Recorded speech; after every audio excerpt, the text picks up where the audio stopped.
ناظرین، سیاسی میدان میں ہر طرف آج کل تحریک عدم اعتماد کی گونج ہے۔ حکومت ختم کرنے کے لیے ماضی کے سیاسی مخالفین نے ہاتھ ملا لیے ہیں۔ متحدہ اپوزیشن ہر صورت عمران خان کو وزارت عظمیٰ کی کرسی سے ہٹانے کے در پہ ہے۔ حکومت بھی سیاسی مخالفین کی چال الٹنے کے لیے سر توڑ کوششیں کر رہی ہے۔ اپوزیشن نے تحریک عدم اعتماد تو پیش کر دی ہے، لیکن اصل امتحان ابھی باقی ہے۔ سرکار اور حزب اختلاف میں نمبر گیم کی بازی جاری ہے۔ یہ نمبر گیم ہی ہے جو کسی کی بھی نیا پار لگا سکتی ہے۔ یہ نمبر گیم آخر ہے کیا؟ حکومت یا اپوزیشن کیسے اس کے ذریعے کامیابی حاصل کر سکتی ہے؟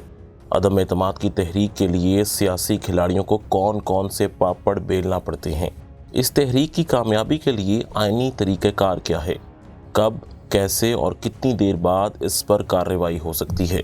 تحریک عدم اعتماد کی کامیابی کا دار و مدار کن عوامل پر ہوتا ہے؟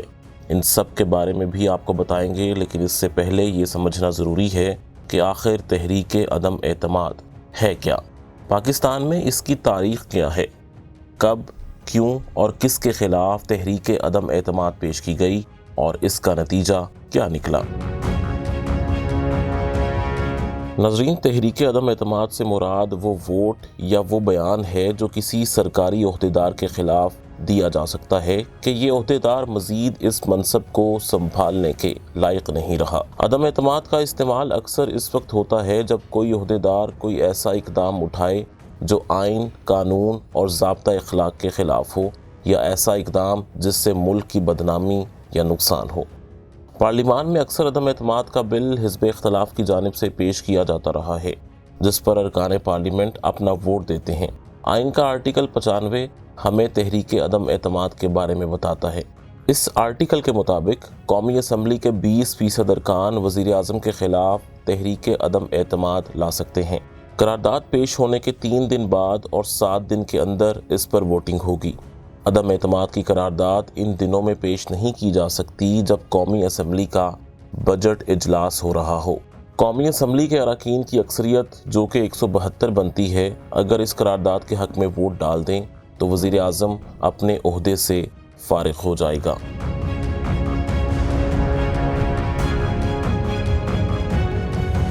ناظرین، اب ہمیں یہ دیکھنا ہے کہ اپوزیشن کے پاس مطلوبہ 172 ووٹ ہیں یا نہیں۔ پی ٹی آئی کو اتحادیوں سمیت قومی اسمبلی میں 178 اراکین کی حمایت حاصل ہے۔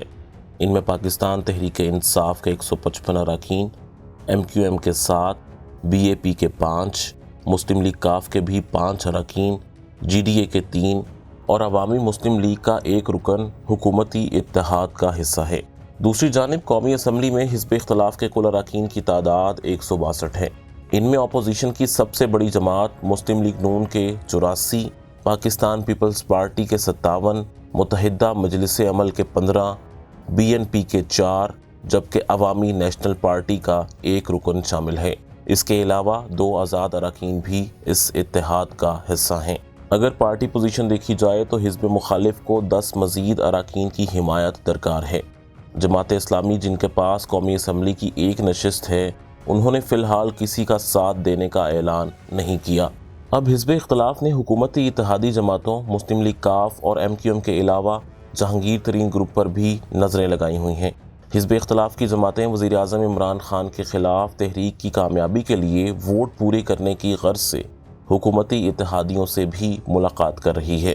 سیدھے سے حساب کے مطابق اگر عمران خان کے اتحادی اپنی نشستوں سے الگ ہو کر اپوزیشن کے ساتھ مل جاتے ہیں تو خان صاحب کی حکومت ختم ہو جائے گی، اور اگر یہ اتحادی پی ٹی آئی کے ساتھ ہی رہتے ہیں تو یہ تحریک شور شرابے کے علاوہ کچھ نہیں ہوگی۔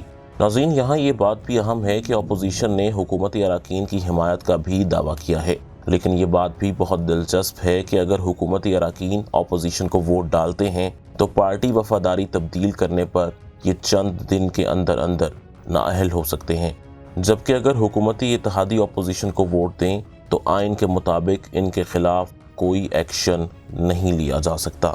ناظرین، اگر ماضی میں نظر دوڑائی جائے تو پاکستان کی پارلیمانی تاریخ میں آج تک 2 وزرائے اعظم نے تحریک عدم اعتماد کا سامنا کیا ہے، جن میں ایک پہلی مسلم خاتون وزیر اعظم کا اعزاز حاصل کرنے والی شہید بے نظیر بھٹو، جبکہ دوسرے وزیر اعظم شوکت عزیز تھے۔ ان دونوں وزرائے اعظم نے تحریک عدم اعتماد کا سامنا کیا اور وہ دونوں طوفانوں کا مقابلہ کرتے ہوئے کافی آسانی کے ساتھ غالب آنے میں کامیاب ہو گئے تھے۔ 1 نومبر 1989 کو بے نظیر بھٹو کے خلاف تحریک عدم اعتماد صرف 12 ووٹوں کے فرق سے ناکام ہوئی تھی۔ اس وقت 236 رکنی قومی اسمبلی کے قواعد کے تحت صرف عدم اعتماد کے حامیوں کو ووٹ دینے کی ضرورت ہوتی ہے۔ حکومت کو بے دخل کرنے کے لیے درکار 119 ووٹوں میں تحریک عدم اعتماد کے حق میں 107 ووٹ پڑے تھے۔ اگست 2006 میں شوکت عزیز کے بھی خلاف ایک ایسا ہی اقدام کمزور ثابت ہوا تھا۔ شوکت عزیز کے مخالفین قومی اسمبلی میں صرف 136 قانون سازوں کی حمایت حاصل کر سکے، جو انہیں دروازہ دکھانے کے لیے درکار مطلوبہ 171 کی تعداد سے بہت کم تھی۔